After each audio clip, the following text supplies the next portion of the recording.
Hello viewers, দেখতে পাচ্ছেন ভিয়েতনামি কই মাছের বাচ্চা। এই বাচ্চাগুলো চাষের জন্য খুবই উপযোগী, কারণ এদের ধৈর্যশক্তি অনেক বেশি থাকে এবং আপনি যদি 3 থেকে 4 মাস চাষ করেন, সেক্ষেত্রে এগুলো 2টা থেকে 3টাই কেজি হবে।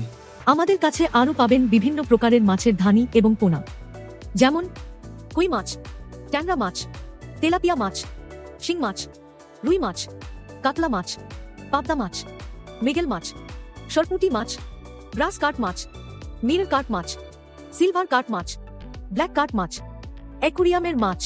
ভাবছেন আমাদের কাছ থেকে কেন মাছ নেবেন? যেহেতু মাছ চাষের জন্য উপযুক্ত পোনা নির্বাচন খুবই গুরুত্বপূর্ণ, সেক্ষেত্রে আমরা দিচ্ছি নিজস্ব হ্যাচারি থেকে কম দামে সঠিক মান ও জাতের সুস্থ ও সবল পোনা এবং পোনা পরিবহনের সুবিধা, অক্সিজেন সাপোর্ট, বিশুদ্ধ পানি ইত্যাদি। তাছাড়াও বিকাশ, নগদ সহ সকল প্রকার বৈধ মাধ্যমে আর্থিক লেনদেন করতে পারছেন। তাই আর দেরি না করে এই নাম্বারে যোগাযোগ করুন।